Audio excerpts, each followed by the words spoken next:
Hello. Aha. Ooh, light behind my head. Just the window there.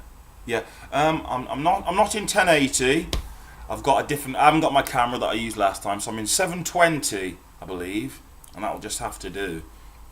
I'm just gonna do a relatively short update on a video that I've done about the TomTom 2 Runner Spark, which is on my channel.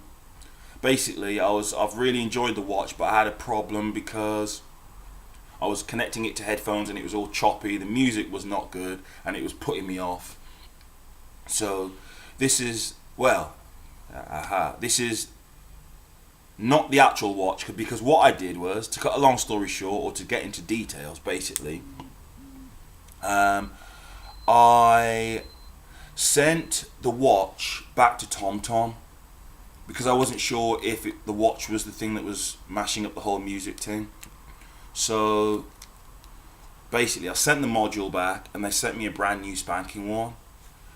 And what they did was, I had some TomTom headphones with it, and I sent the headphones back shortly before I sent the watch back, and they sent me a new set of headphones.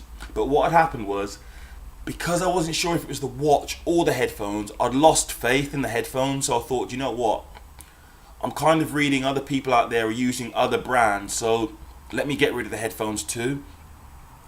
So TomTom sent me a new watch, which is this one here, cardio and music, and they sent me some headphones. I sold those and I bought these headphones I'm using now, drum roll please, which are the MPOW Wolverine. Yeah, MPOW Wolverine. And these are headphones that you can use with your phone, any Bluetooth device, so it's kind of like your hands free, and I use them with the watch. Now basically what has happened since I've been using these in combination, the MPOW and the new watch, on my left wrist, the reception with the music has been 100% bang on. It's been fine. The only time it ever drops out, which is funny, is when I finish to run or exercise and I walk and maybe my arm swings behind a little bit. But when I'm actually running, it's absolutely brilliant. Like I said, I haven't had one problem. Pardon me. Maybe sometimes if I turn my head and the antenna goes out, you might get a slight glitch. But basically, it's working as it should. 99.9% bang on. So because I changed the watch and the headphones, I'm not quite sure which was the problem. If I was being scientific about it, I could have changed one and then tested and waited, but this is life, you know what I mean? I haven't got time to be scientific. I bought this for a good amount of money. I just wanted it fixed. It wasn't about doing any damn experiments. But so like I said, I'm using the MPOW Wolverine, and the TomTom, and it's working beautifully. So I can fully recommend that. There's just one caveat stroke warning that I would say, a warning stroke bit of advice. Now, what I do sometimes is I connect my phone, which is the HTC One X, to the headphones. For instance, if I'm in my bedroom, if I want to listen to some music off it, or if I've been using it to listen or make calls, I'll connect the headphones and the phone via Bluetooth. Now, what I have found is, although the headphones say you can connect to two phones at the same time, if I'm connected to the phone and then I try and connect to the watch at the same time, the music is stuttery. It's like there's some sort of protocol that it doesn't like to be connected to the phone and the watch. It's like, I don't know, a threesome that is just not happening. It wants to be monogamous, just the two of us. It's been, for instance, if I go to the park and I've got the phone and the headphones connected, I'm in my car, I'm to get outside and I just start to warm up and I attach the watch. Like I said, when the music starts, even if I'm like a few meters away, it'll be stuttery, it'll be crazy. As soon as I disconnect the headphones from the phone, I'll turn the headphones off, then connect to the watch, and it'll be bang on.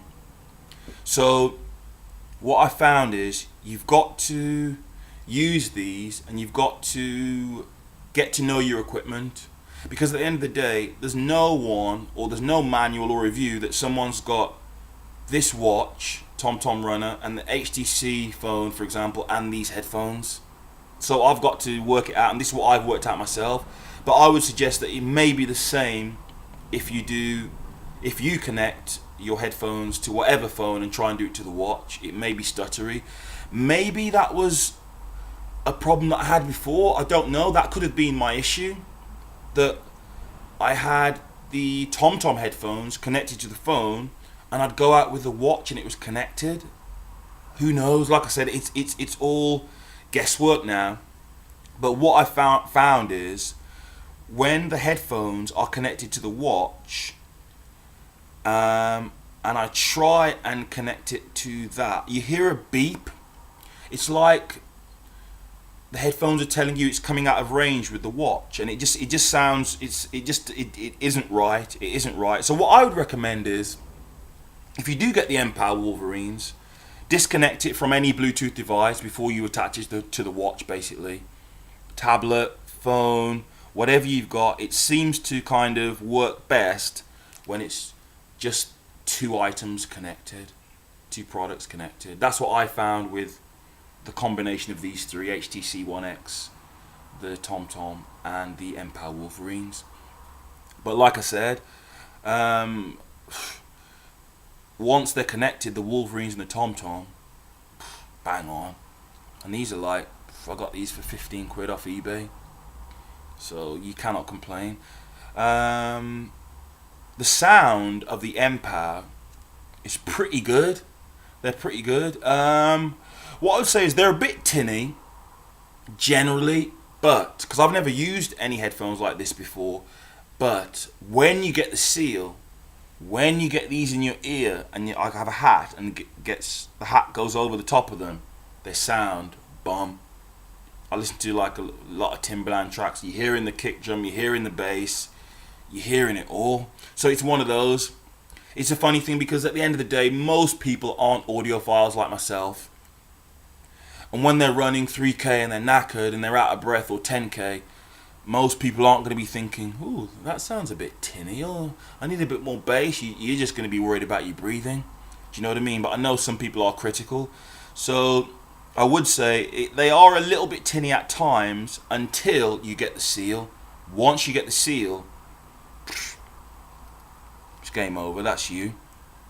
So yeah, what I would recommend is, if you are having problems with your TomTom, disconnect it from any other Bluetooth device first, then try and pair it with your headphones. What I've done is I've turned the headphones off once I've disconnected it from the other device, then on again. It kind of resets it, and I've had no issues. If you bought the watch new and it's still under warranty with TomTom, because you should have 2 years, send the watch back. I found that TomTom have been really, really good. Any question I've had on the customer service, they've been there to deal with me when I've had headphones returning or watch. No fuss, no questions, just, alright, we're getting the return for you, boom. What I'll do is I'll leave the number for TomTom. Some people may have it, some people may not. Their customer service, which is in London. I'll put the number down below, so if anyone's got the TomTom and they need to ring them or get in touch, ring these guys. I found them to be really, really good. So yeah, what can I say? Empower Wolverine, TomTom Runner 2, Cardio and Music, aka the Spark, working fine, bang on, boom. Any questions, just holler at me. I'll be happy to let you guys have any information that I have. Okay, yeah, cool. Anyway, I've got to go now. I'm running slightly late, but have a good day anyway. Nice.